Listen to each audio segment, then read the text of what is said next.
Kozhikode corporation പ്രഖ്യാപിച്ച take A break പദ്ധതി അവതാളത്തിൽ. Corporation നേരിട്ട് നിർമ്മിക്കുന്ന ശൗചാലയ വിശ്രമ കേന്ദ്രങ്ങൾ പാതി വഴിയിൽ. DTPC നിർമ്മിച്ചു നൽകിയ ടേക്ക് എ ബ്രേക്ക് കേന്ദ്രം മാത്രമാണ് ഇപ്പോൾ പ്രവർത്തിക്കുന്നത്. വിവിധയിടങ്ങളിൽ രണ്ട് ഘട്ടമായി നടപ്പാക്കാൻ ഉദ്ദേശിച്ച പദ്ധതികളാണ് പാതി വഴിയിലായിരിക്കുന്നത്. മാങ്കാവ് കാളൂർ റോഡിലും മലാപ്പറമ്പ് ജംഗ്ഷനിലും PT ഉഷ റോഡിലും കെട്ടിടം ഏതാണ്ട് പൂർത്തിയായിട്ടുണ്ട്.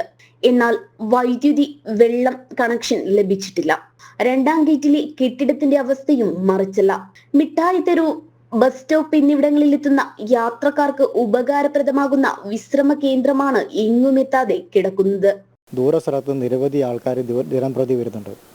പ്രത്യേകിച്ച് സ്ത്രീകളടക്കമുള്ള ആൾക്കാർ വന്നു കഴിഞ്ഞാൽ തന്നെ നേരെ നോക്കുക, ഈ ടോയ്ലറ്റ് സൗകര്യമുണ്ടോ, വിശ്രമിക്കാൻ സൗകര്യമുണ്ടോ എന്നാണ് നോക്കുക. പക്ഷേ ഇവിടെ വരുന്ന സമയത്ത് നമ്മൾ രണ്ടാം ഗേറ്റിൻ്റെ സമീപമുള്ള വൈഡ വിശ്രമ കേന്ദ്രമായാലും മേയർ ഭവൻ്റെ മുമ്പിലുള്ള വിശ്രമ കേന്ദ്രമായിട്ടുള്ളതിലും മാങ്കാവുള്ള വിശ്രമ കേന്ദ്രമായാലും എല്ലാം അടഞ്ഞു കിടക്കുകയാണ്. കോഴിക്കോട് കോർപ്പറേഷൻ ജനങ്ങളോട് കാണിക്കുന്ന ഏറ്റവും വലിയ നീതികേടാണത്. എലത്തൂരിലെ ടേക്ക് എ ബ്രേക്ക് കേന്ദ്രത്തിന്റെ നിർമ്മാണം പാതി വഴിയിലാണ്.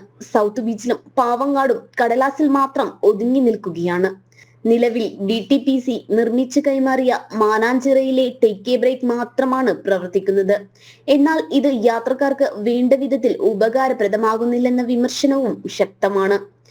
രാവിലെ 6 മുതൽ രാത്രി 8 മണി വരെ പ്രവർത്തിക്കുമെന്നായിരുന്നു തീരുമാനം. എന്നാൽ ഉച്ചയ്ക്ക് 2:30 മുതലാണ് നിലവിൽ വിശ്രമ കേന്ദ്രത്തിന്റെ പ്രവർത്തനം. നഗരസഭ ഏറെ കൊട്ടിഘോഷിച്ച് പ്രഖ്യാപിച്ച ടേക്ക് എ ബ്രേക്ക് പദ്ധതി എങ്ങുമെത്താതായതോടെ പ്രതിഷേധത്തിലാണ് പ്രതിപക്ഷവും പൊതുജനങ്ങളും.